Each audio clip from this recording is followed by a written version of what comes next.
David and Goliath story. And which one speaks to you the most? So you ready? So good. Yep. Great. So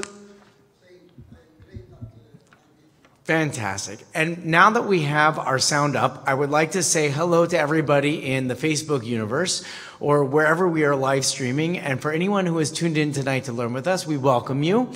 We just been through a little bit of explanation of Malcolm Gladwell and the impact of his writing that I personally find meaningful for our time and why this book is such an interesting read. And in addition, I wanted to bring out for us the conversation of how this particular subject is a relevant and timely subject that bears study and exploration as the holidays begin. And my first question to everybody was taking a look at the photos, and you may have the information posted up on your live stream. I believe that that was supposed to be prearranged. And so if you are also able out in your Facebook universe to find one of these pictures and answer the question, and the question that we answered here in the class was, which one of these speaks to you individually the most and is a reflection of your understanding of the story and why? So the first response was the third picture, which is the second one on the left-hand side or in the middle. And it's the picture of David, what looks like he's drinking a drink. Not sure what he's doing. That could be an advertisement for a soda company. David, a very muscular individual, clearly smaller in physical stature to this mighty Goliath, who has bested this giant and is standing on top of him with his sling to his side. And it is a stature of triumph. Okay? Any reason why that one speaks out to you? Ah, that's great. So it's a demonstration of power that David is the great hero, and this is the great depiction of heroism in David. He's on top of him, and he's holding here what looks like a drink. But that part aside.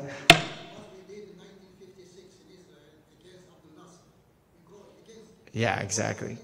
This is a great sign. So the statement was, this was a great demonstration of survival and triumph over the greatest of evil. Good. What other pictures? What other pictures did you see that were kind of interesting and moving to you? Anybody else? Anybody identify with the one on the bottom left? The writing? It's English, and they are. I think that they're descriptions and it looks like newspaper writing. So I'm not exactly sure where this picture comes from. It looks like it could be, a big media kind of trying to stomp on the little guy who is seeking the voice of truth and. Right. It could be the media. That's just a read on it. But that's the only reason I'm looking at it is because if you look at the top of the head, it says the New York Times. That's what I mean. Right. You see that? So that's just a possibility. Okay. So but I see that the proportion between one another is different in this picture. Yeah. And what do you take from that? Well, it's not, you're comparing all the pictures together. But what do you make out of that?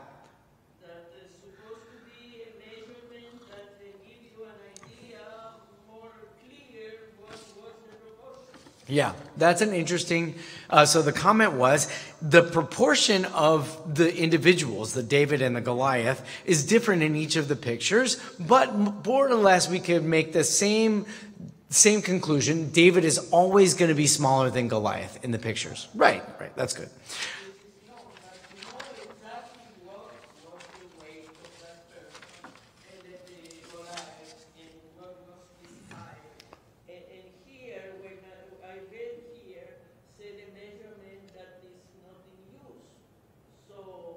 Like in Israel, you say a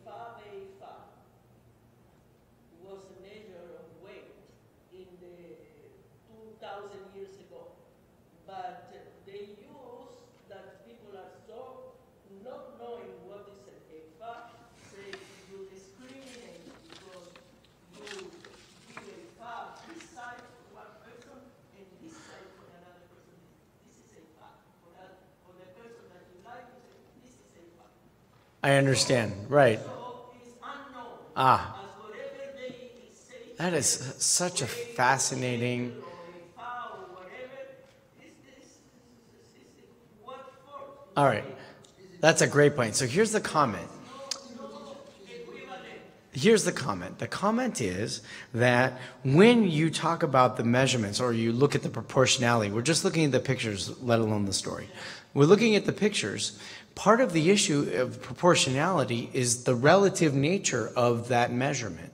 And so if there isn't a common understanding of what size means, then it's very easy for us to have a misperception of size. So what we may perceive to be something that appears as a Goliath, something as a giant, proportionally may not be very big to someone else at all. And conversely, the same is true with the David figure.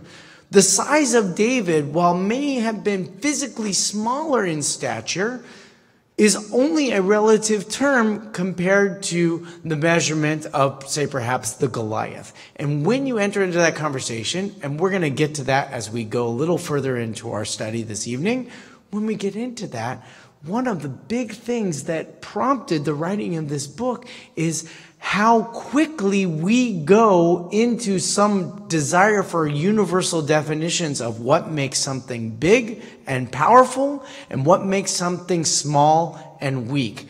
And what this story in the Bible tells us is that our perception of what is strong and weak is turned totally on its head.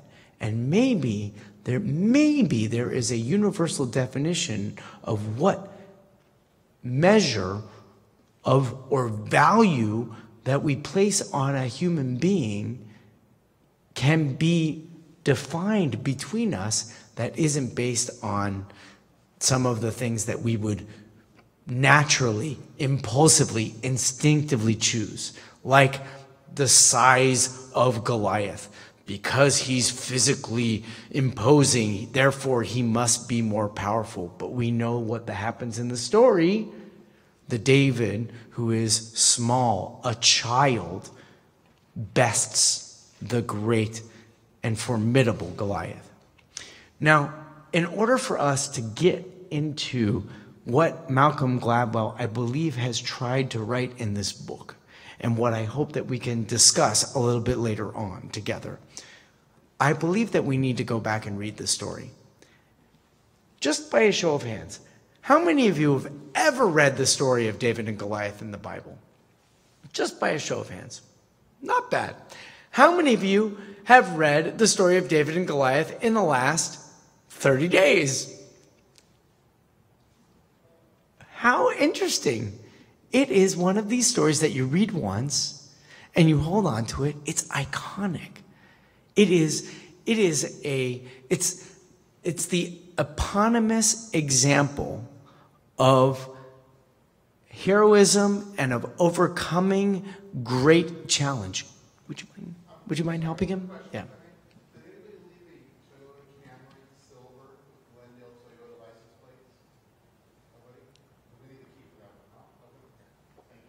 No problem. That's okay. So turn to the front page and let's read this story for a little bit. We got to know what this story is about. And I have a few points, stopping points, that I think are so vital. And if you've read the Malcolm Gladwell book, you know that he treats the story in the first chapter and he helps to bring it to life. But let's read it in its original text and understand it. So you'll notice that I gave you the whole chapter. It's chapter 17 of the first book of Samuel. And just to give you a little bit of a situational awareness, this is the chapter that follows the moment in which Samuel the prophet goes to Yishai, the Bethlehemite, the father of David, and seeks out amongst all of Jesse's sons David and anoints David to be the next king of Israel. That is the preceding chapter. And then Samuel tells Saul, who is the current king of Israel, that God is displeased with him and that God is going to anoint a king that is closer to his heart, which is such an extraordinary statement. A human being that is closer to God's heart than another human being. Saul is, of course, naturally deeply, deeply disappointed. In fact, it is what perhaps sends him into a tailspin of depression and madness. And in that moment, in the preceding chapter, Saul cries out of his unrest, and his advisors say, perhaps you can have some comfort in the night so you can sleep, because when you sleep, you are able to be a more fitting leader and warrior for the Jewish people. Saul then agrees to this, and it's the recommendation of a certain talented musician by the name of David, who comes to Saul, if not every night, fairly regularly, to play music with him. And that is the end of the chapter before Saul knows that David is going to be the king of Israel, and before this story which we're about to read. So we turn the page, and we look on our page, and we turn to the story. Now, I'll do my best to go through it. Forgive me for its printing. I tried judiciously to keep it on 2 pieces of paper. I am ecologically conscious, but also wanted to make sure that you had a copy of this. So I'll read it, and depending on your style of learning, maybe you like to absorb it by listening, or maybe you like to follow along with the words. You'll do the best you can. The Philistines assembled their forces for battle. They massed at Sokoh of Judah and encamped at Ephes Damim between Sokoh and Azekah. Saul and the men of Israel massed and encamped in the valley of Elah. They drew up their line of battle against the Philistines, with the Philistines stationed on one hill and Israel stationed on the opposite hill. The ravine was between them. Okay? Basic geography. If anybody's ever been to Israel, this is a common point of interest that tour guides show tourists when they're traveling from the city of Beit Shemesh to perhaps the archaeological site Beit Guvrin, or heading on their way down to Beersheba because it's the major highway thoroughfare. And right there is what they call the Valley of Elah. And parenthetically, it is a place in which some of the most exquisite wine is cultivated there. So you'll drive through this valley and you'll see now vineyards, beautiful vineyards of delicious wine, including a winery called Elah, named after the place where this battle is happening. A champion of Philistine forces stepped forward. His name was Goliath, it's Goliath, of Gath, and he was 6 cubits and a span tall. What is a cubit? What's a span tall? He was really big. Unless, you live in a mini universe and he wasn't that tall at all. So we're going to just assume that was an intentional definition of something big. He had a bronze helmet on his head and wore a breastplate of scale armor, a bronze breastplate weighing 5,000 shekel. He had, again, another weight that you say, like, shekel, what's that mean? He had bronze greaves on his legs and a bronze javelin slung from his shoulders.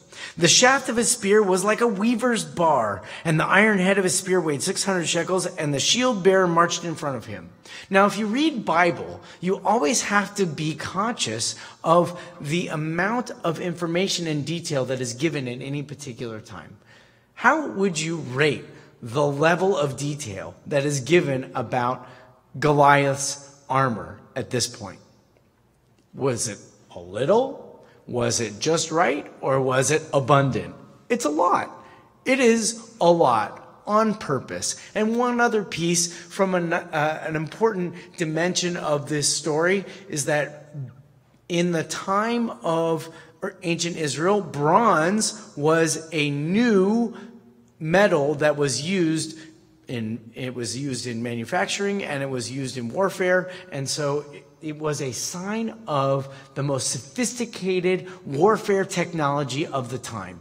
So Goliath comes from the Philistines, and he is the most well-equipped, he is the most advanced warrior that has ever been produced by any military in history. He stopped,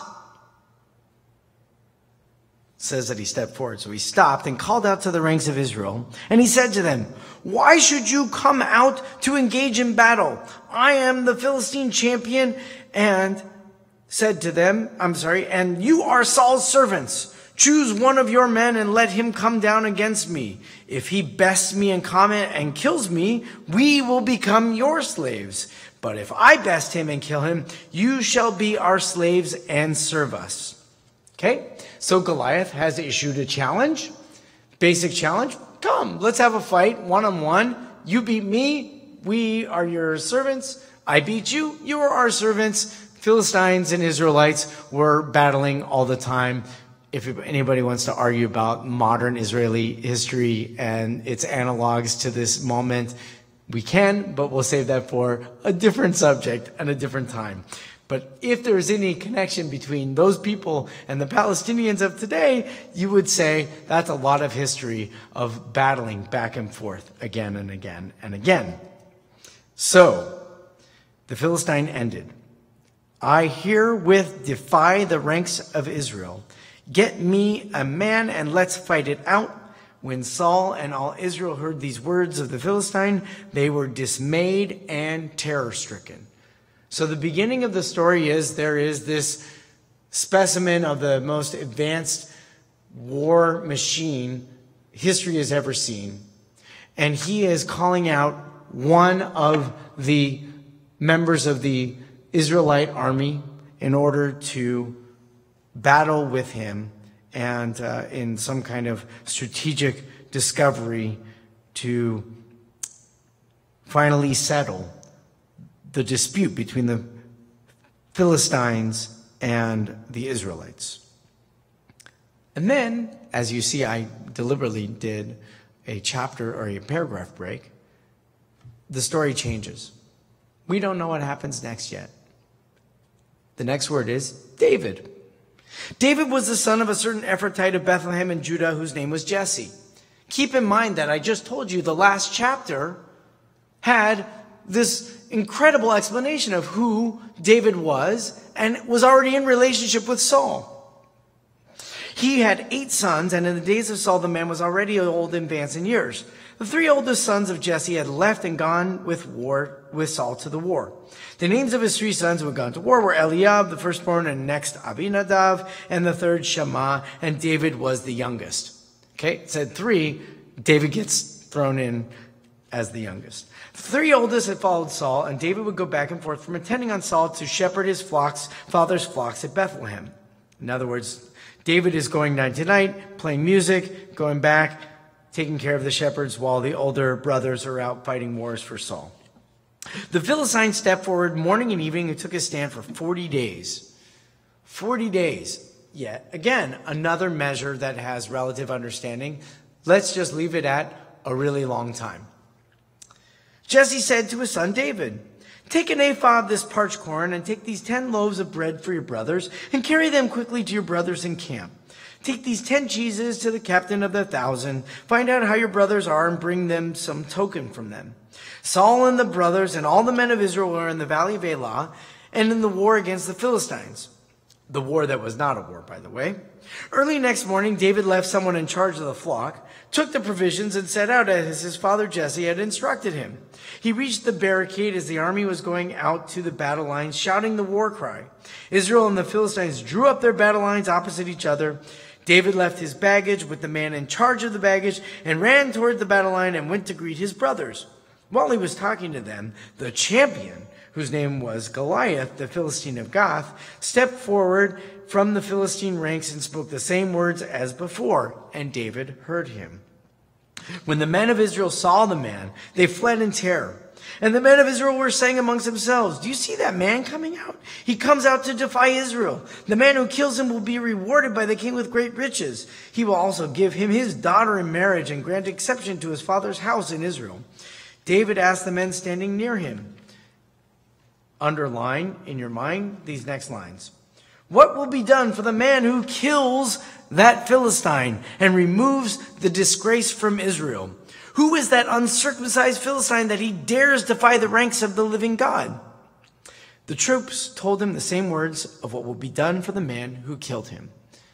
So let's pause here and now get a next understanding of the story. So first of all, we have a location.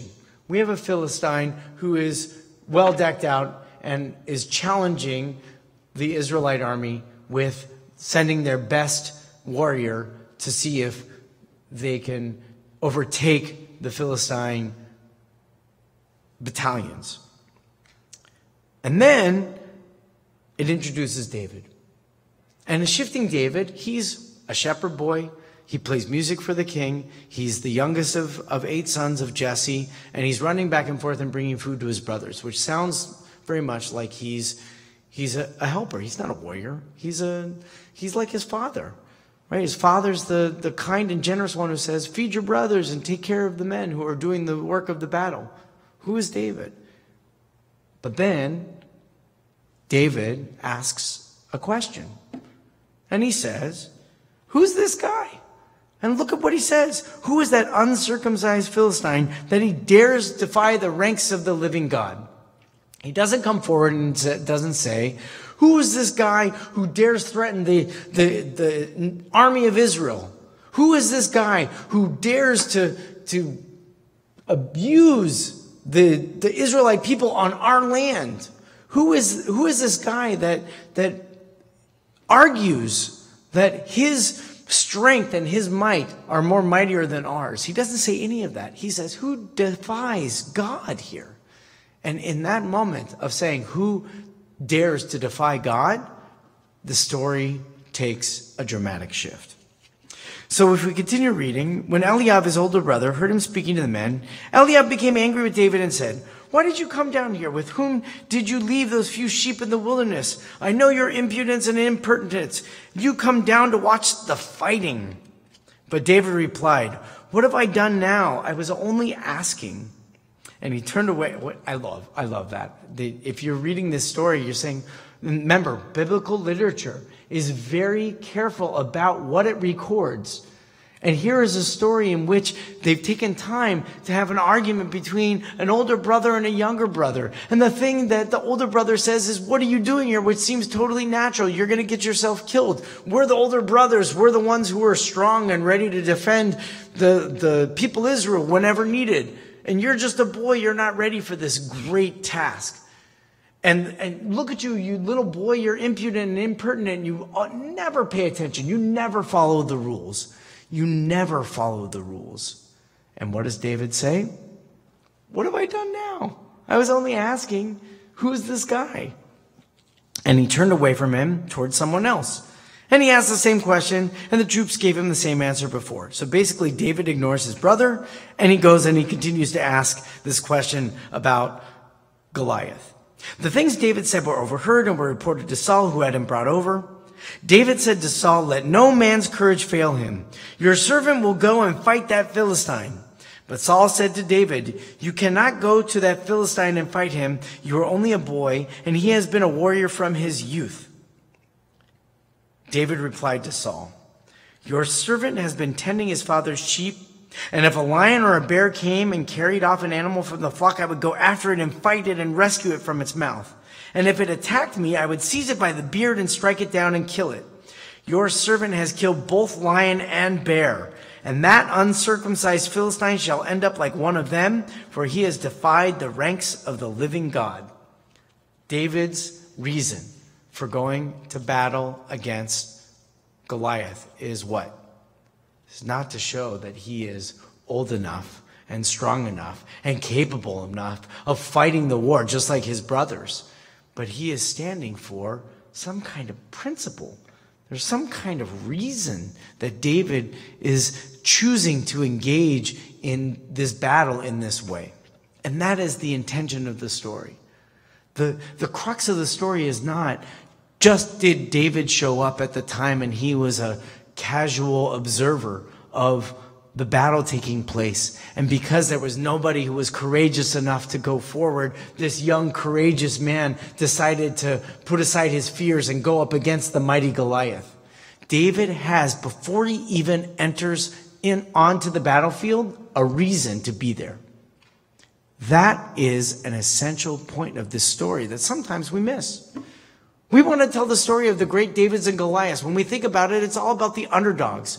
It's all about the people who defy odds. It's all about the people who come from a disadvantaged place and somehow, through their ingenuity, are able to overcome and best the giants of the world.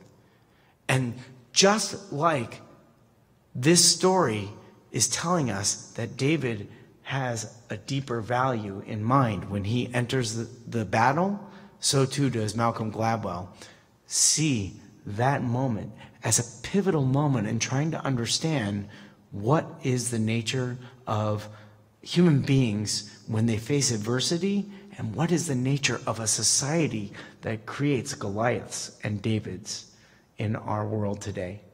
So let's keep on reading. We're almost done. So, the Lord, David went on, who saved me from lion and bear will also save me from that Philistine. Then go, said Saul to David, and may the Lord be with you. Now, just remember what's at stake. If David loses, who also loses? The entire army also loses, and the people become enslaved to the Philistines. What kind of capriciousness is in Saul's mind when he says to David, then go? What is it that Saul sees in David that gives him the confidence? The only thing that we got from Saul at this point is that he was afraid.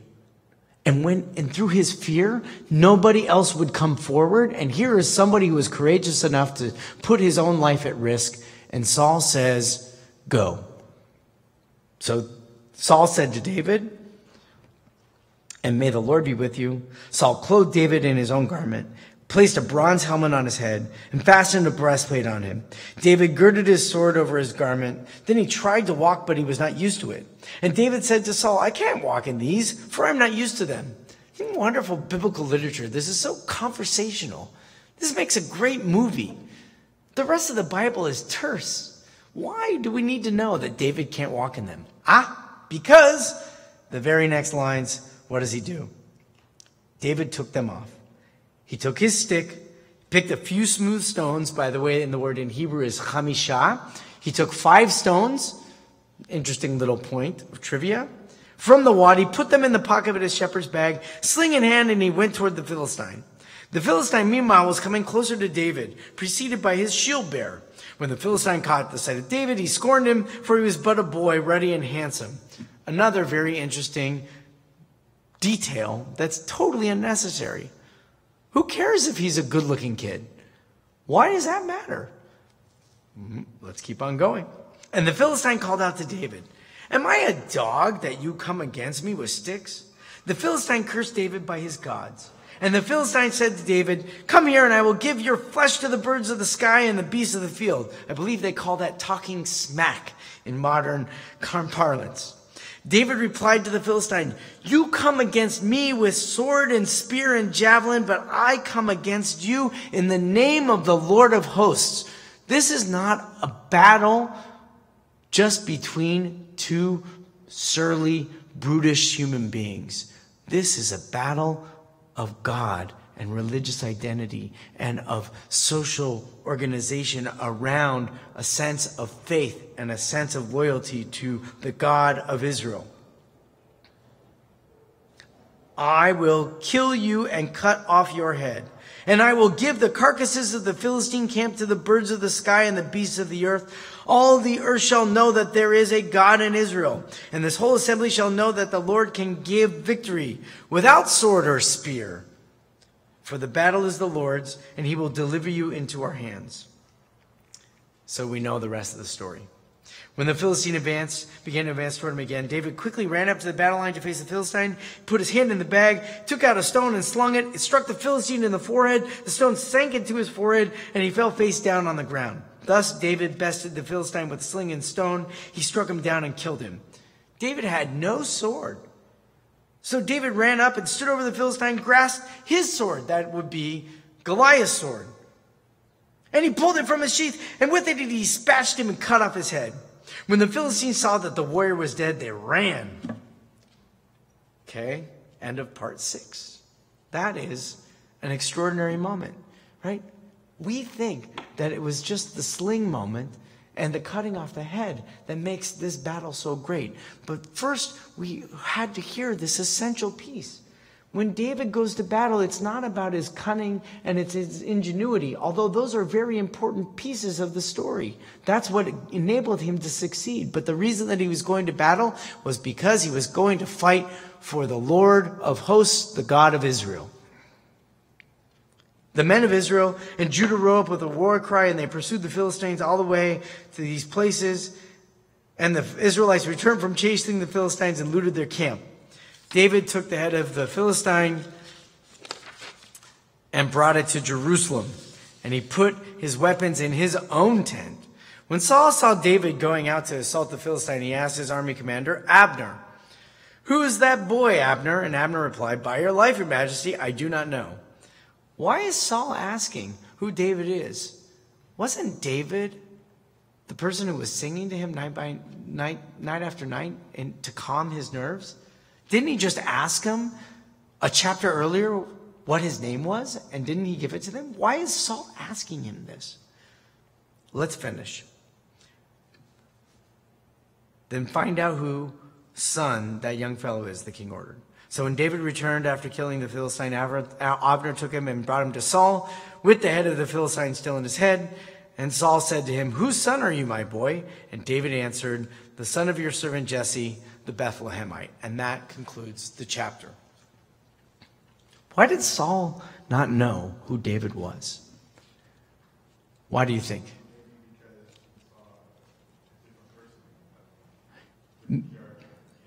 Yeah. So the first one that seems quite intuitive is that the David before and the David after are two different people. But they're not different people in their physical experience. They are different people in their stature. And the person that Saul saw in David before was the servant boy shepherd who was just playing music for him and bringing him food and milk from the flocks of the shepherd. But now all of a sudden he's the great warrior, and he wants to know, who is this guy? And David, for his credit, says he's the same person that he was before and after. That's an interesting point. Any other parts of this? Why would Saul do this? I mean, the other thing could be just a literal problem. The literal problem is that Saul was kind of losing it. And maybe he had no idea that he met David before, but because David was such an insignificant figure in the life of the king of Israel, he didn't even know him, even though he knew his name. And that's an interesting piece of that, is to say that David would, even though he's introduced in the book before, he's only taken notice of when he becomes a hero. And David is also defined by this chapter. This is the chapter. Of course it's normal. I'm glad that you feel that it's normal. That's another way to explain it. The third way to explain this, if you are an academic scholar, and it's certainly a possibility, is that this is a weaving of stories, and we may have different traditions and different narratives. And so it may be that the two chapters that we're reading are actually so woven together, but they're not necessarily chronologically consistent. And you could answer that as another possible interpretation, meaning that this is the first time that Saul is ever meeting David. That last interpretation brings up a very interesting question of what prompted Saul to just say to David, "Go." Why did Saul just let David go if he didn't know who he was? Or, just to leave it as a question, if he did know who he was, He was the kid who was playing music to him. He was the kid who was bringing the milk and the food to the soldiers. Why did Saul allow David to go that time? This curiosity, I believe, opens up the book. Who David is and who Goliath represents is the purpose of this book. And what I believe Gladwell is trying to accomplish in this book is that the way that we perceive situations, the world around us, is based on some biases, some prejudgments about the expectations of power and of authority and of influence and of impact that place us into categories that are not necessarily consistent with our abilities or our capacities. If we talk, my friend Louise, we just had a few conversations very briefly before. It's a wonderful example. The synagogue there are people who are influential, we consider to be influential, machers. Machers is a Yiddish word for a big, well-to-do, important person.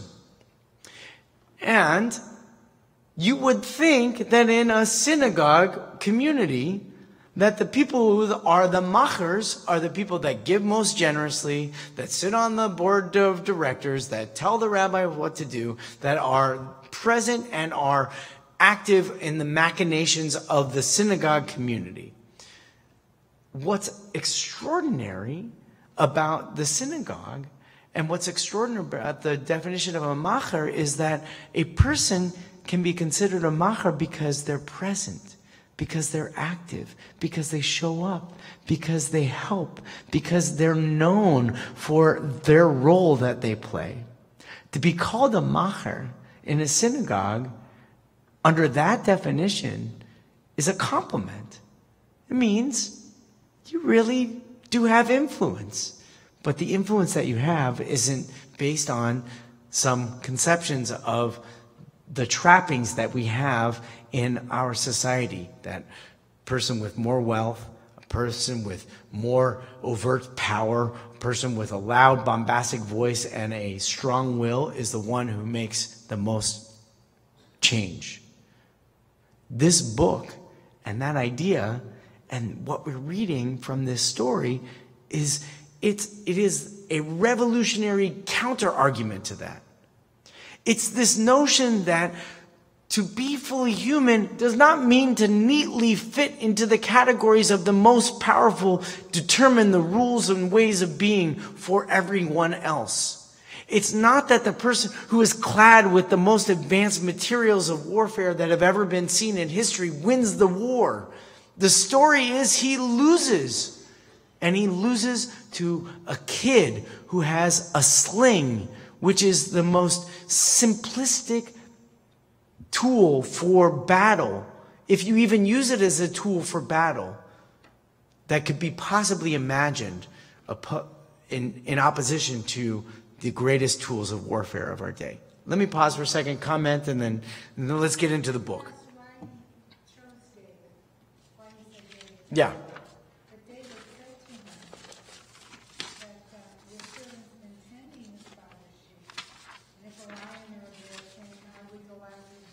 Right. Right. I have credentials. Right. David said, I have credentials. And Saul said, that's great. That's like even a fourth one. Right.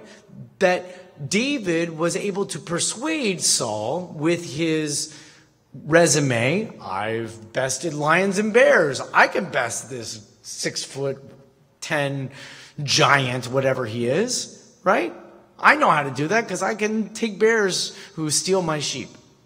That's a nice one. And so Saul says, fine. The only thing that leaves all of those up for question that remains is that the consequence of David losing that battle was that the Israelites would become enslaved to the Philistines. And we know what it means to be enslaved, and putting that on the line, whether it was metaphoric or it was real, is a very, very important decision. And Saul to do it so cavalierly leaves us with a lot of questions about who is this David? Some comment, I was looking through a book I read before, The Art of War. Sun Tzu, have you ever read it? Sure. And in it he talks about do the unexpected. Right. Goliath didn't think that he could be overcome. Right. And that's the key to winning anywhere. Do what Amazing. unexpected. A fantastic segue into our reading today. So besides the comment of Sun Tzu and the Art of War, that doing the unexpected is a way to disarm the formidable forces that are in opposition to you. And that's exactly what David was able to do, because Goliath never expected it. In fact, when we read in the text itself, it says, "What are you bringing sticks and stones against me? What kind of battling is that? I'm the great warrior. Why don't you bring the stuff that I know what to battle with? Javelins and spears and swords and shields and all that stuff," right? That was one of the key pieces, is that David was able to use the resources that were available to him that to his benefit. And so doing the unexpected is also connected to doing what you know will work. That's an important piece of this. Yeah. Yeah. Comments, and then let's turn the page so we can talk about this.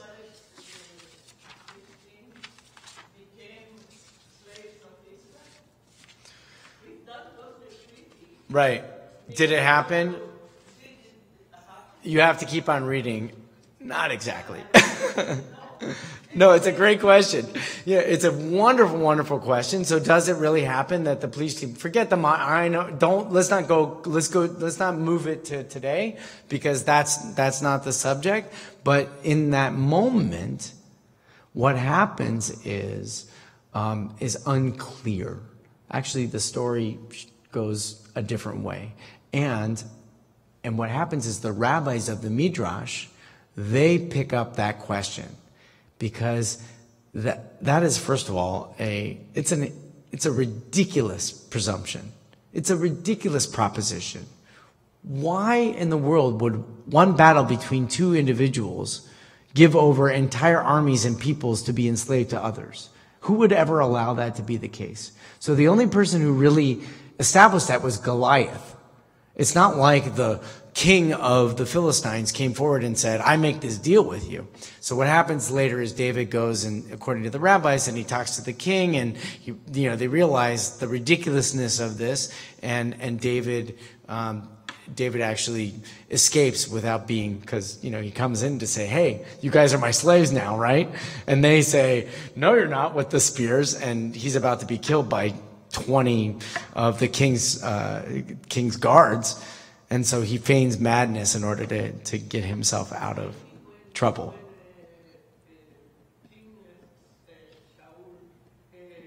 Accepted him to go. He knew that there is no way to reinforce anything. Yeah. Yeah, he said, "Okay, go. You want to do, try." That's a wonderful additional piece, right? Maybe Saul said, "Go for it." Right? You're going to die anyways, and there's no way that they're going to enforce this slavery. That's a fantastic addition. All right, turn the page. Now, before you turn the page, look at the pictures again. Look at the pictures again. After hearing the story, and I know it was a lot, and it's unconventional to be reading an entire chapter of the Bible, and I appreciate your patience as we went through it, and hopefully it was a little entertaining. But now we have some time to move into the idea. So take a look at the pictures again. Which picture do you think best depicts the encounter between David and Goliath? There's no right answer, but I'm curious. You said the first one. So you're the one that said, before you said it was the third one. Right? And now you say it's the first one because you see, perhaps my embellishment. Look at how big he is. And the nice thing about this one is that David does not look like he's a weakling. Actually, he looks very strong. He just looks more like a human being, and Goliath looks like a superhuman beast. Yeah? What did you want to say? I changed my mind. The New York Times is not drawing out the little guy Absolutely, right? That's well, and all of these stories, that's what it looks like. The big guy here, the New York Times, right? The sort of mainstream media is trying to crush the small reporter journalist, and the small journalist is pulling his slingshot. Look, if you look very carefully, he's got a slingshot. He's he's trying to take down the mainstream media. Okay? And somehow that that's an image that we identify with, we feel empowered by, right? We know that there are underdogs. There are the people who defy all odds and they overtake the establishments. So, anybody else? Anybody like the cartoon? I just thought I'd throw that in there. Yeah.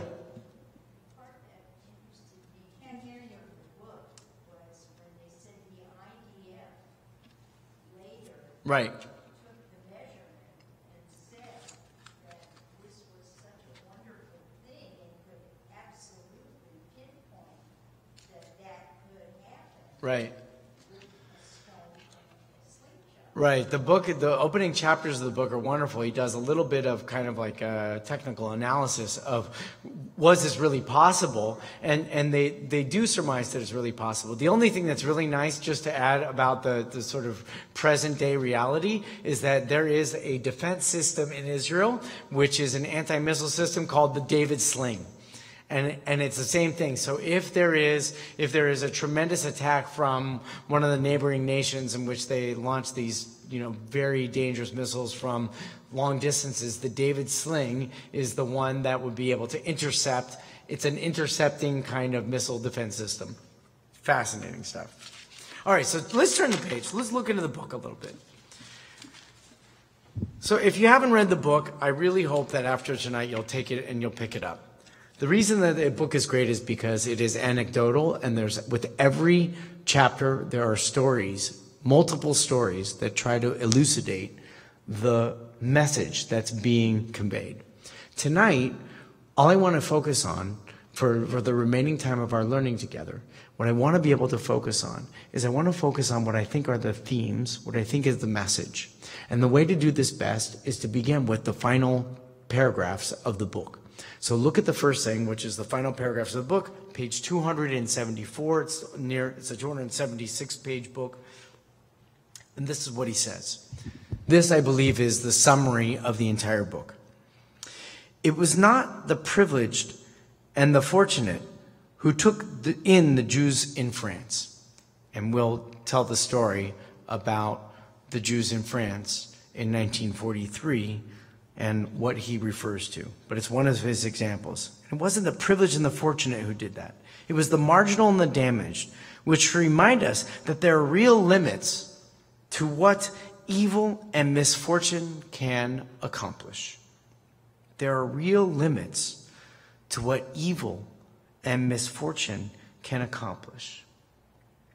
If you take away the gift of reading, which he'll define as an evil, you create the gift of listening. If you bomb a city, you leave behind death and destruction. But you create a community of remote misses. Another example in the book of the story of the days of the Blitzkrieg when the Germans were constantly bombing London and people were afraid that their buildings were going to be destroyed. And there are these wonderful examples of individuals who not only were victims of these bombings, but also were close to, they had two very near misses. I believe that's what you call them. And it was how they recovered from almost being bombed to death.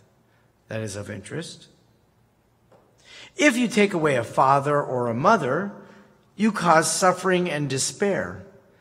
But one time in 10, out of that despair rises an indomitable force. That too will be another example that we'll refer to. You see the giant and the shepherd in the valley of Elah, and your eye is drawn to the man with the sword and the shield and the glittering armor. Indeed, if you read the story, that's exactly what you are expected to do. Remember how much detail was given to all the things that Goliath had compared to what David brought to the battle. But so much of what is beautiful and valuable in the world comes from the shepherd who has more strength and purpose than we ever imagine. This is what he's trying to say. The Davids of the world are the beautiful and valuable representations of strength and purpose. And if we want to identify what really matters, don't look at the most powerful, wealthiest, most influential human beings, but look at the people who have suffered from adversity, have overcome obstacles, have faced challenges and have bested them. Those are the people that define strength and courage. That's the summary of the book. Now let's build it up a little bit together. So I selected for us a few of the pages. First are kind of out of the introduction, and then are some of the examples. Because this is what I think he wants to do. In the book, he breaks down the book, and he talks about advantages and disadvantages. So David and Goliath is a story about advantages and disadvantages. Looks like Goliath has all the advantages, and that David has the disadvantages. But what does the story teach us? David had all the advantages, and Goliath had all the disadvantage. He was immobile. He was implacable. He could barely get around. He expected that war was going to be conventional, and he was going to be able to withstand whatever amount of opposing force and just with one mighty blow take his sword and cut down the opposition. But we learn that the real advantage was in David's nimbleness and his ability to use his resources to the best of his ability. Simplistic things, rocks from a wadi nearby, sticks, and not swords. So here's what he writes.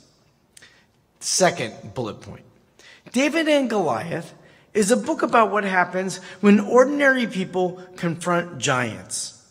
By giants, I mean powerful opponents of all kinds, from armies and mighty warriors to disability, misfortune, and oppression. So the second part of the story is about the kinds of adversities that we see people facing time and time again.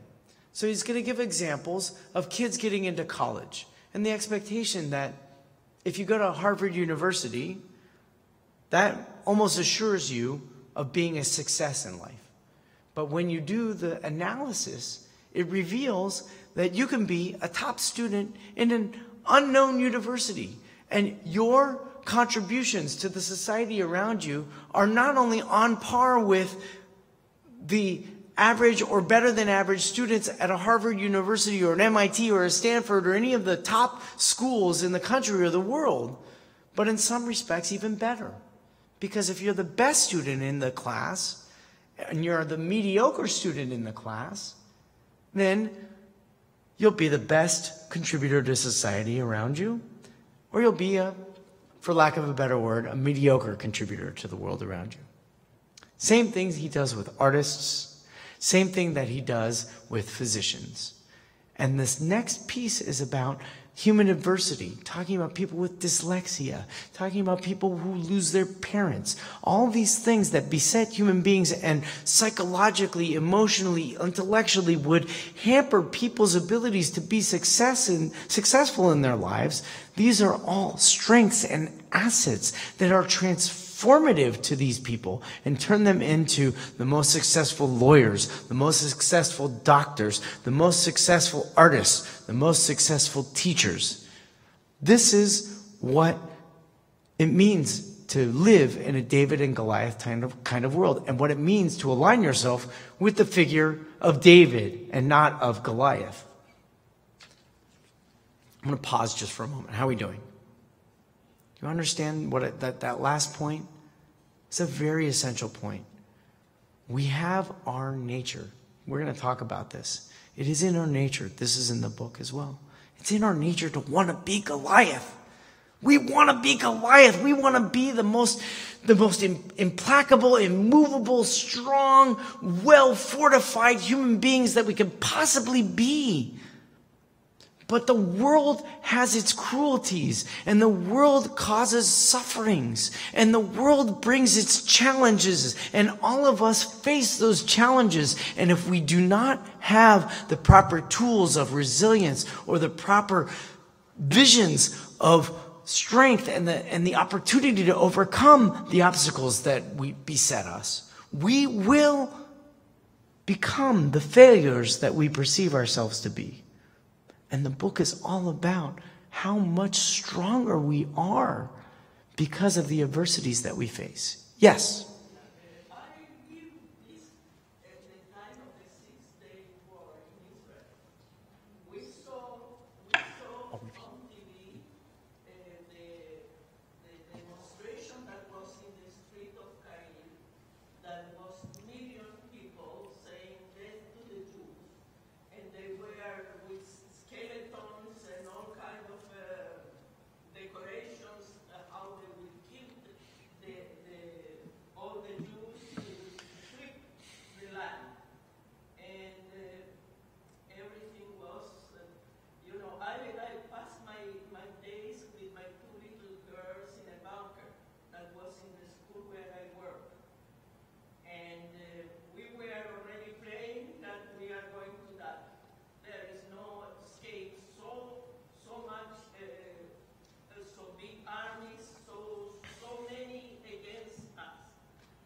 And we heard that the soldiers the pilots in Egypt, they were already celebrating the night before the win, the victory. And they were drinking and having good time. And the next day, nobody got up. But the intelligence of Israel knew that they are celebrating and they are knockout with the party. So they bombarded the planes on the ground. And when they got up, were no planes. So I lived in Lud in that time, and I saw trucks of shoes, because the soldiers, the Egyptian soldiers couldn't run in the desert. They left all their shoes. I don't want to stop. You're telling a beautiful story, but please come to your comment. And The moment is that is the same of Goliath and David. We were David, and Goliath was Egypt. And there were songs about that Nasser is waiting to kill Rabbi because was no proportion. And the same of what that story. thank you very much. So the story is about that's something that you lived through, and I believe you're relating with your sharing, and I thank you very much. And I hope that if you haven't read the book yet, you really do read the book, because he does really try to touch upon this experience and really does bring to light what it means to believe or perceive that you are afraid, and what it means if you kind of survive that which you're afraid of, and what that does to you, how you are affected by that. And what you shared by saying you lived in Lod the days before the 1967 war broke out, and by sharing that you were afraid for your lives because there were 1 million people chanting death to the Jews, that the very next morning when the unexpected and ingenious military of the Israeli army bombarded the airstrips in Egypt and functionally shut down the defense or the attacking position of the Egyptians, that moment is precisely the moment in which David disarmed the Goliath. And we have embodied that as a people for millennia. And now Malcolm Gladwell in our book is bringing that to light. So let's keep going and let's hear that story. Let's hear that story. So let's go to the next one. What is he saying is that, like, it's a book about ordinary people doing this. It's not about militaries. It's not about governments. This is about just average you and me kind of people doing extraordinary things because that's what life demanded from us. So then he asks the question, why then are we shocked every time a David beats a Goliath? Why does it inspire within us this kind of like triumphal spirit? Why is it like that third picture where the little David is standing on top of the gigantic Goliath? And we look at that image and we say that that is like unbelievable because it is unbelievable. Why are we shocked by that? Because when you read this book, you realize again and again and again that David is always beating the Goliath. That David always beats the Goliath. When you look at all of the rules that a Goliath has and all of the rules that a David uses to best a Goliath, again and again and again, the Davids will win, and that is the surprise of humanity. So he asks that question. Why do we automatically assume that someone who is smaller or poor or less skilled is necessarily at a disadvantage? It's a great question. It's a great question as we lead into our holidays. When we talk about our own self-appraisals and we look about the world around us and we pass by people who, because our split impulse judgment may look at that person because of their behavior, because of the way that they dress, because of the way they speak, or because of the way that they talk, that they are somehow lesser than. Why is it that that is a part of the human experience? And why is it that this story is put right in the middle of our Bible, and that this person who is the typology of the hero that overcomes that kind of misperception becomes the great king of Israel and is the forebearer of the person that we're going to consider the Messiah, the one that will bring about redemption for all of humanity? Why is it that we have that image in our mind when we are also contending with the image that it is our natural inclination to look at other human beings as lesser than, as smaller than, as poorer than, as weaker than we are? This is a very essential question. And in my mind, in 2018, we are experiencing a tremendous shift, certainly in this country, if not globally. When we look at the world and we see our ability to connect ourselves with humanity in an unprecedented fashion. The fact that we're recording, and if anybody is still online listening, cheers and celebration to you. Thank you for sticking with us, because we are connected to the world and interconnected in unprecedented ways. That level of connection brings us to the responsibility of seeing each other in our humanity in a way that we have never been able to do before. That's the positive. The sadness of our moment is that we're having an equal and opposite pushback reaction. And we're looking at all of the people that don't see this shift, and we are making them into Goliaths.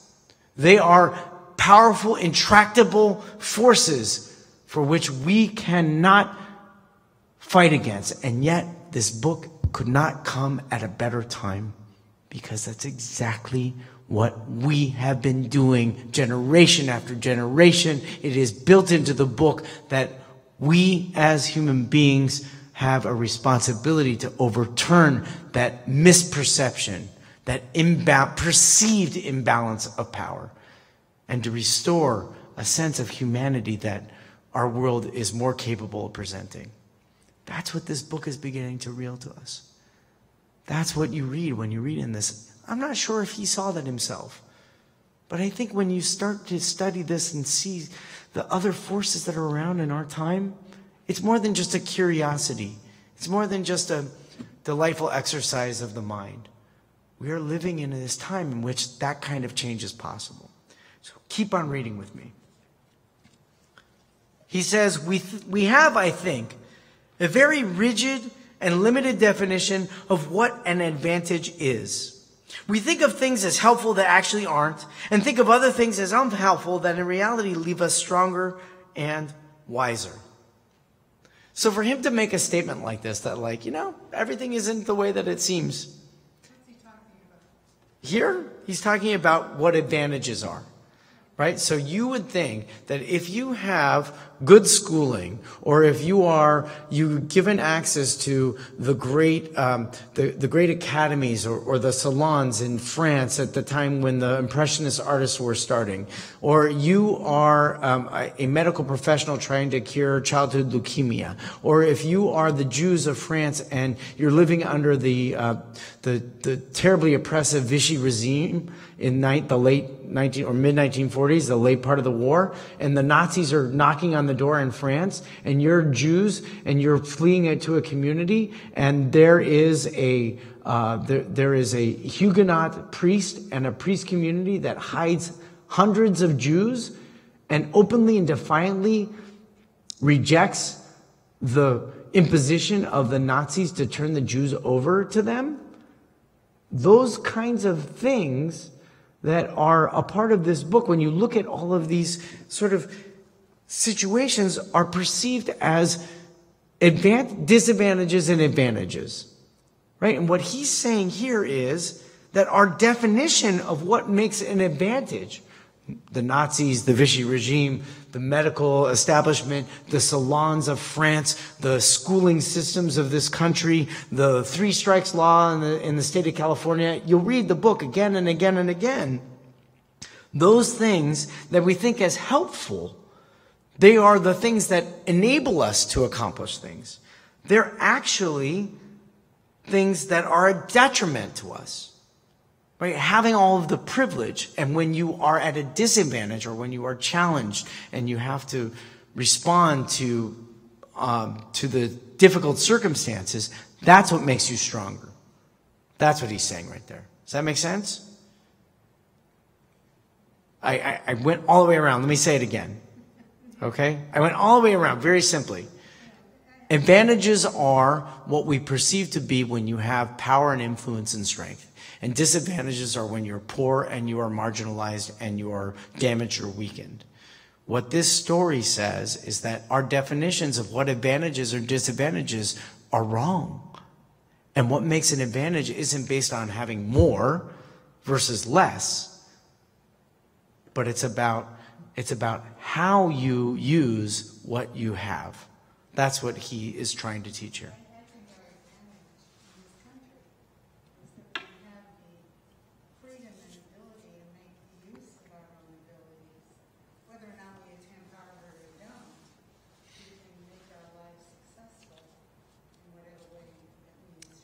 Right. We don't have to have a rich father or rich mother to do that. Right.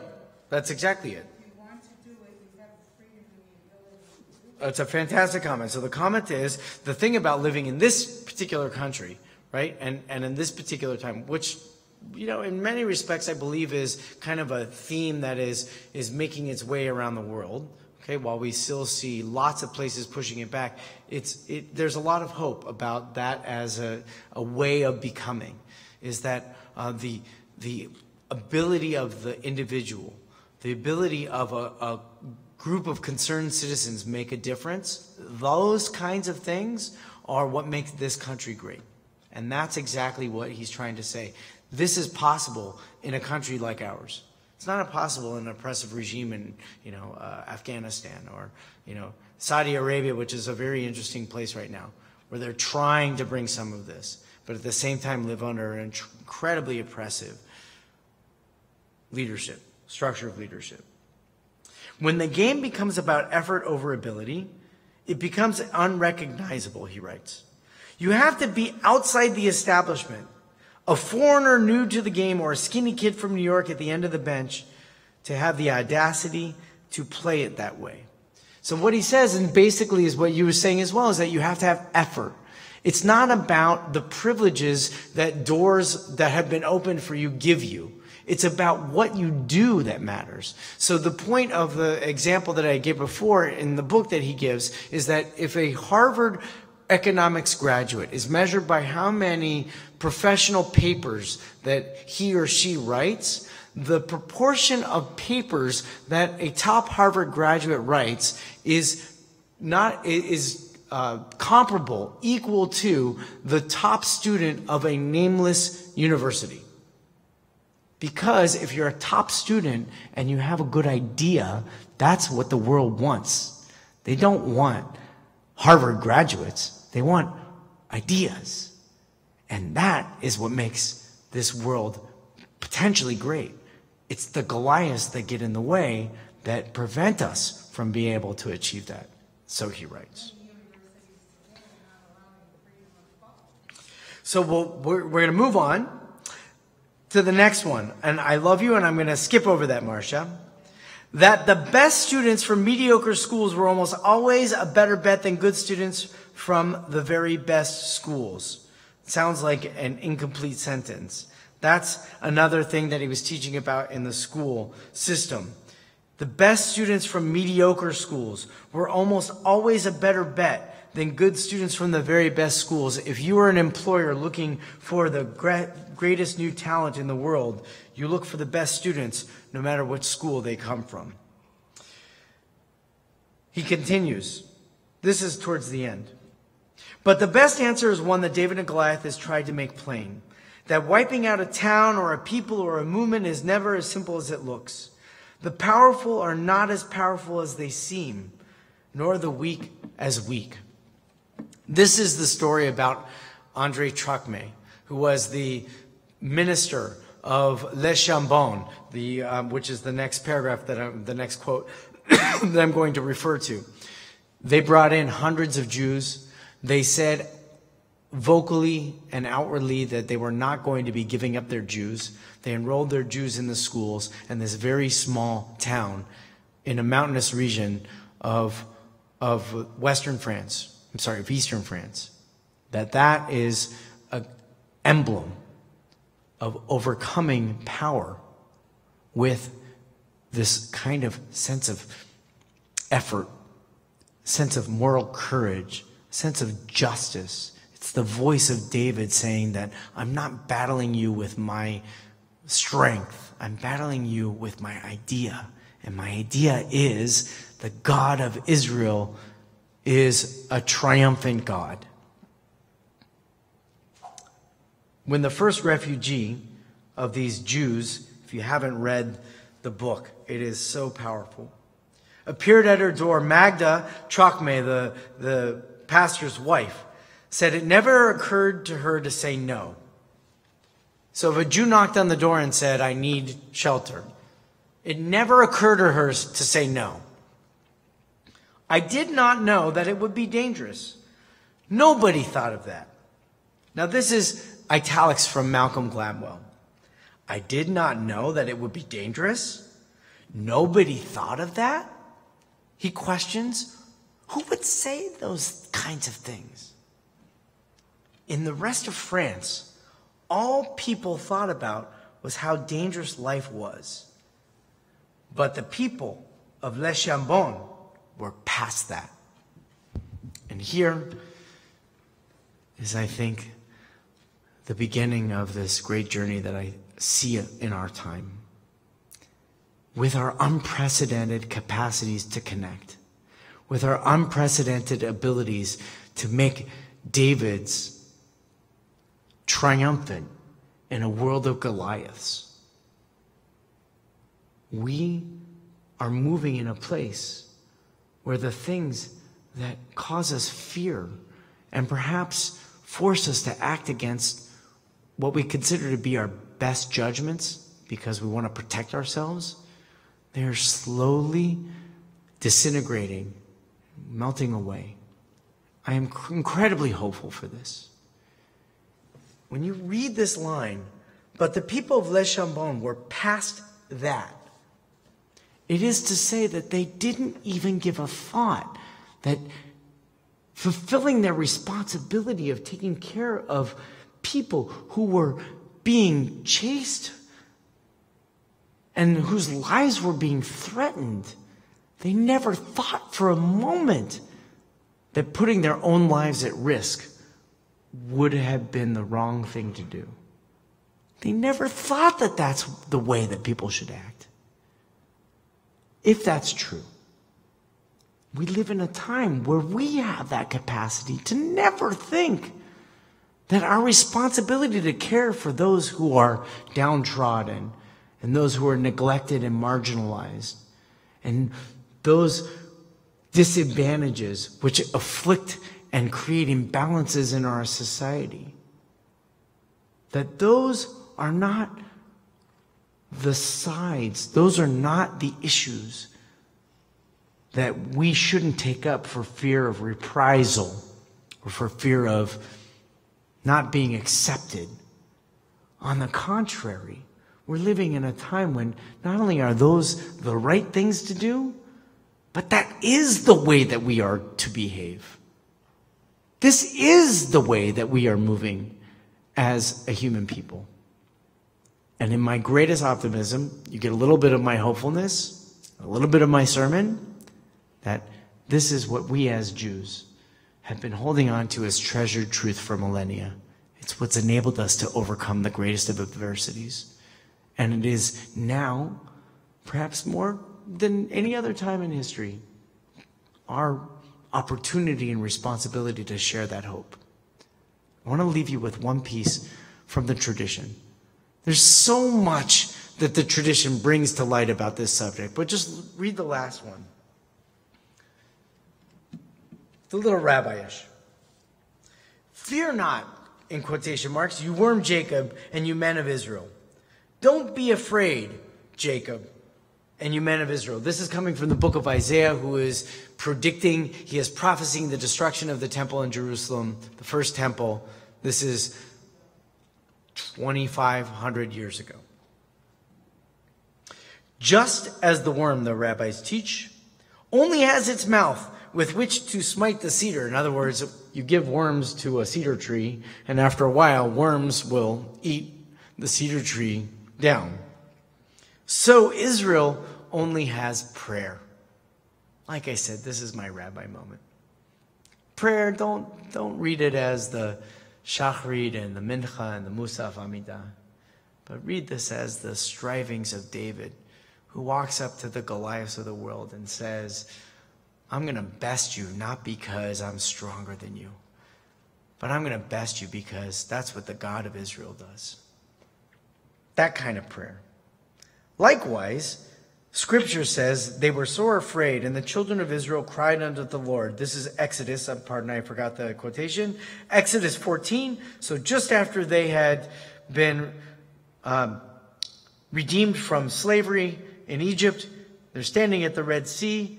They're about to enter into the sea, and they're afraid because the waters haven't split and the Egyptian armies are approaching. They seized upon the occupation of their fathers, on Abraham, Isaac, and Jacob. Thus too Jacob said to Joseph, I have to you one more portion more than to your brothers, which I took from the Amorites with my sword and bow. The people in that moment cried out to God, and what happened? The sea split and they went to freedom. So, 2, did Jacob really take it with his sword and his bow? In other words, Jacob gave an extra portion of Jacob's conquests in the land of Israel with sword and bow. The rabbis say, no, he didn't take it with a sword and with a bow at all. But rather by, and pardon the typo, rather by my sword, he meant prayer.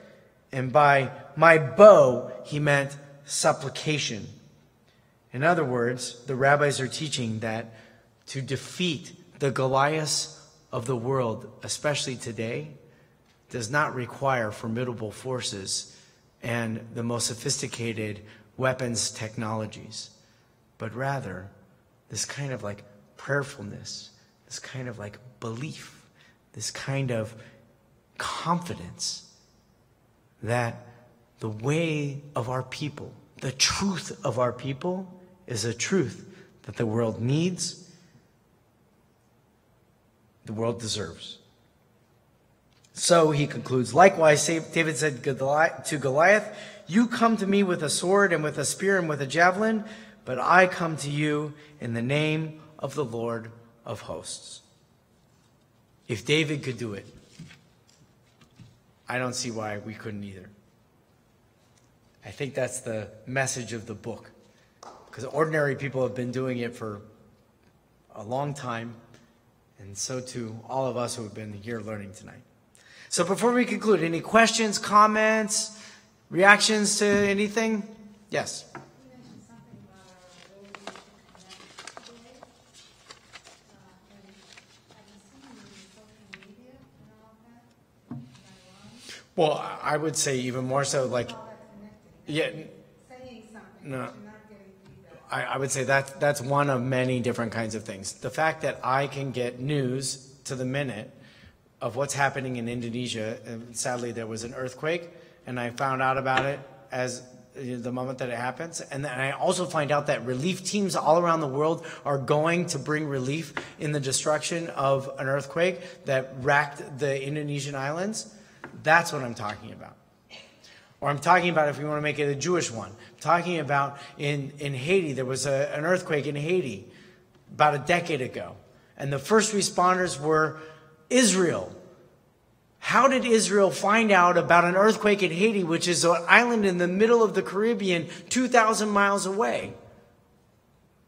Because that's the world that we're living in today. That's what I mean. The news is correct. You're right. If you read some of the things in the LA Times about Israel, Oh, you had to give that a thank you. Did you? You just had to say that. I'm not even going to repeat that for anybody who's listening. It's not the subject of our conversation tonight at all. Absolutely not the subject that we're talking about at all. But it's a wonderful way to talk about the debates. Here's the thing that I love about the Jewish people, and then I'll leave you guys tonight. You know what's nice? The Jewish people have been sitting, especially in the last 70 years, have been sitting around in cafes and arguing about this stuff for a very long time. And then when you begin to open the pages, we have this thing called the Talmud. And the Talmud is Jews sitting around and arguing about the way that the world ought to be for a very long time. They did that for about 700 years. And before that, there was a guy named Hillel and another guy named Shammai. And before that, there was a people called the people of the Great Assembly. And before that, there were prophets, and there were people against the prophets. And before that, there was a Moses. And before that, there was ancestors. It's been a part of our DNA, if you will, since we have discovered God. And as long as we keep arguing, and as long as we keep struggling, we'll find the David moments, and we will triumph. Okay, thank you very much tonight. Have a great night, everybody. Yeah.